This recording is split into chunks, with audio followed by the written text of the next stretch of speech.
7 minutos. La verdad es que este programa tiene un ritmo de interés, de profundidad y al mismo tiempo de dinamismo muy meritorio. Y vamos ahora a otro temazo, ¿sí? Porque aquí nos proponemos hacer entendible el calado de determinados temas que requieren de un manejo pedagógico. Fíjense lo siguiente desde el punto de vista económico. Estamos en el 8º mes, apenas iniciando el mes de agosto, y para el cierre del 7º mes, le hace julio, la divisa estadounidense alcanza un precio oficial de 29.50, es decir, un 5,32% más arriba que la tarifa de final de junio de 28.01. El Banco Central de Venezuela reporta en el mes de julio devaluación del 5% del bolívar frente al dólar. Vamos al fondo de este tema con Luis Bárcenas, quien está en Caracas, capital de Venezuela, economista con posgrado en análisis de datos y análisis estadístico multivariante, Master's Degree in Economics, economista senior en ecoanalítica, trabajó en la Oficina de Investigaciones Económicas del Banco Central de Venezuela. Luis, qué bueno poder contar contigo de nuevo. Buenos días. Hola Eduardo, buenos días, gracias por la invitación, saludos a todos. Mira, ¿cuál es la primera lectura que hay que hacer de estas cifras tomando en cuenta la alta influencia y el nivel de manejo que tiene el dólar en nuestra economía? Sí, bueno, mira, lo primero es que de nuevo el dólar ha repuntado en función de la cifra que acabas de decir, ¿no? De hecho, si uno visita la página del Banco Central hasta anoche o hasta final de la tarde, ya el dólar oficial alcanza los 30 bolívares. O sea, ya de alguna forma va en línea con lo que vemos en el mercado, ¿no? Lo que vemos en la parte no oficial, que es un poco más real, ¿no? Yo creo que para el venezolano no es secreto y no le es ajeno, sobre todo el venezolano de a pie, el que todos los días enfrenta costos, enfrenta limitaciones a la hora de gastar, que lamentablemente el bolívar como moneda, como activo, no tiene un valor muy mínimo, tiene ningún valor respecto al dólar, ¿no? Y este incremento lo que hace es una vez reafirmar esa falta de confianza, ¿no? Del venezolano frente a la moneda y frente a las autoridades, lamentablemente, o por lo menos a las acciones que ésta emprende. Lo que vemos hoy en día en el tipo de cambio es un poco, digamos, ese juego en el cual está entrampado el propio regulador, en donde por un lado tiene que, de alguna forma, preservar la estabilidad de precios, vender más divisas, que es el único medio o uno de los pocos medios que tiene para ello, lo hemos discutido aquí muchísimas veces, pero al mismo tiempo juega en contra de eso porque está en una necesidad de reafirmar el uso del bolívar, porque es el activo que él más controla, es a partir del cual el gobierno genera ingresos, ¿ok? Y al mismo tiempo la economía, sobre todo en esta época, en esta situación actual donde la economía está sumida en una suerte de retroceso, ¿ok? Donde las ventas comerciales han caído de manera importante, donde el venezolano enfrenta mayores precios, la economía le pide al gobierno más participación. Y la única forma de participación que tiene en la mano el gobierno es gasto, gasto en bolívares. Y hemos visto cómo en los últimos meses, después que el gobierno recortó bastante ese flujo de bolívares, vuelve a elevar a mediados de este año el flujo, producto probablemente de los gastos que usualmente hace por pagos de bonificaciones cercanas a las vacaciones, a veces adelanto de utilidades.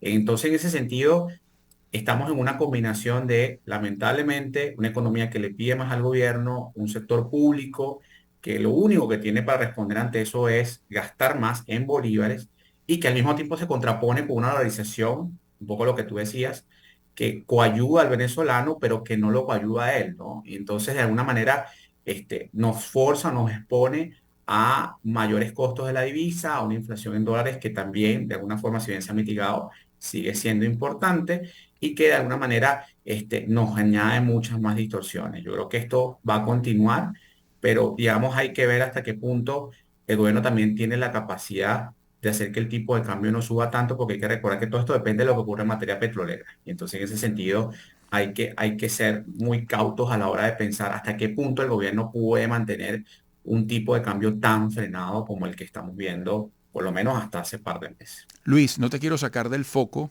que vienes manejando, pero tú has dicho el bolívar como moneda tiene poco valor delante del dólar, es un Sí. reflejo de desconfianza. En esa relación del bolívar y el dólar en nuestra economía, mucho se ha dicho y de eso se conoce dilatada historia, que la banca está limitada en su capacidad para dar financiamiento, precisamente para evitar que la gente haga negocio pidiendo Correcto. dinero prestado para convertirlo en dólares. Esta situación que tú acabas de describir atenta contra la posibilidad de que se amplíe la capacidad que hasta ahora se le permite a la banca privada de otorgar créditos, de otorgar financiamiento. Sí, de hecho ese ha sido el discurso oficial, ¿no? Tú Ajá. mismo lo acabas de revelar, o sea, el discurso oficial desde que comenzó toda esta postura restrictiva del gobierno en el 2000, en el 2018 mediados, que ya por cierto estamos a 5 años de cumplir ese denominado Plan de Recuperación y Prosperidad Económica. Se basó exclusivamente en un recorte importante del financiamiento porque se pensaba que el financiamiento era el único culpable o un gran culpable de estas tensiones inflacionarias que vivimos, ¿no? Porque Aunque la sí gente... tenía culpa, ¿no? Aunque se tenía culpa, o sea, eso Claro, pasó. lo que pasa es que, claro, Eduardo, el tema es que lamentablemente tampoco podemos llevar, primero no podemos llevarlo al extremo, ¿no? O Claro. sea, no podemos tampoco culpar, si bien hay personas que tomaron Ujú. los bolívares que toman como financiamiento, como cobertura o para especular de forma, digamos, no, para no satanizar el término. O sea, también hubo gente que tomó el financiamiento como una forma de contrarrestar los efectos de la hiperinflación en ese momento. Correcto. ¿Ok? Los pocos que todavía tenían financiamiento. Hay empresas que también toman el financiamiento para adquirir divisas, para importar y para comercializar esos bienes. Entonces no podemos meter en un mismo saco todo el crédito que, por un lado, va dirigido precisamente o que aceleró el crecimiento del tipo de cambio por las razones que sea, versus aquel crecimiento del crédito que promueve una mayor recuperación, o que puede promover una mayor recuperación del país. Yo siempre lo he dicho, o sea, un país sin crédito no funciona. Ujú. Un crédito es garantizar no solo inversión, sino también garantizarle a la persona en parte consumo, eso que llamamos los economistas consumo futuro. Cómo yo puedo mantener en el tiempo o en unos años mi calidad de vida a partir de unos ingresos que lamentablemente la empresa privada no me puede generar, que el gobierno, ante esa ausencia, lamentablemente no me puede ayudar, y en un entorno inflacionario donde lamentablemente hoy en día inclusive estamos hablando de que con ese quiebre que te hablé de ese mayor gasto inicialmente, estamos hablando de que los precios ya están creciendo a un ritmo de 400% anual. Entonces, en ese sentido, hoy en día vemos una cierta recuperación de la actividad crediticia, es decir, ha cesado un poco esa restricción o esa postura del Ujú. gobierno, pero todavía es insuficiente. Los hogares reciben menos del 5% de esos créditos, así que tampoco podemos colocarlo como que, mira, este es el gran culpable, Claro. todo el que demanda crédito va exclusivamente a demandar divisa y si lo demanda también hay que entender que es una forma de cobertura. Así que yo creo que es un mensaje que hay que, o es una visión que hay que manejar mucho con cautela, sobre todo en este contexto. No digo de la visión desde el regulador. ¿Ok? Luis, ¿qué hacer? La pregunta tan difícil sin respuestas todavía Bien. efectivas, ¿no? Sí. Mira, eh, yo siempre lo he dicho, lamentablemente, obviamente hay muchas respuestas a esto. Está la respuesta muy, muy difícil, la menos difícil.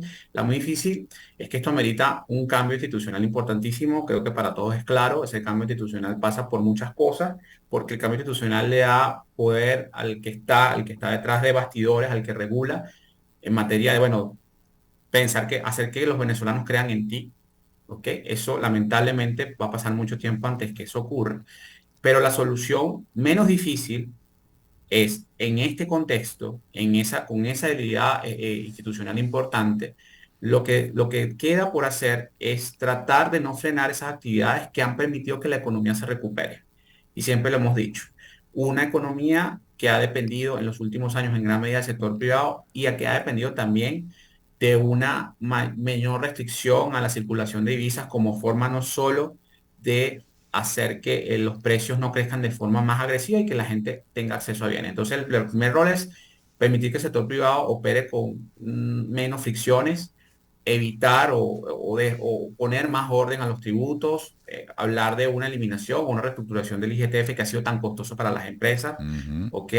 Permitir que la valorización de alguna forma conviva de forma sana, sin atentar a los intereses del sector público, ¿ok? Y eso pasa por, no solo por el IGTF, sino también permitir el tema bancario, el manejo, los depósitos en divisa a través de la banca y de alguna manera tratar de que el sector privado conviva digamos, en un entorno menos álgido. Eso coayudaría también a los precios Pero de nuevo, Eduardo, estos son, digamos, no vamos a decir paños calientes, pero sí son medidas que pueden coadyuvar al menos en el muy corto plazo al bienestar del venezolano en un contexto, como decía, que todavía vivimos en una fuerte distorsión y que lamentablemente el sector público ha hecho muy poco y creo que esas son particularmente esas medidas que se pueden tomar y más allá de eso, además, el tema del crédito bancario. Yo creo que es importantísimo que se tome una medida drástica en ese sentido, que permita el crecimiento, la recuperación y que atente en lo menos posible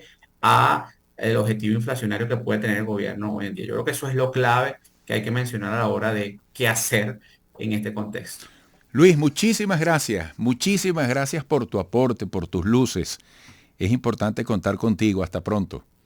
Gracias a ustedes, feliz día. Feliz día. Luis Bárcenas, economista con posgrado en análisis de datos y análisis estadístico multivariante, Master's Degree in Economics, economista senior en ecoanalítica, trabajó en la Oficina de Investigaciones Económicas del Banco Central de Venezuela. Da gusto escuchar a la gente que sabe hablar sobre lo que sabe. Volveremos.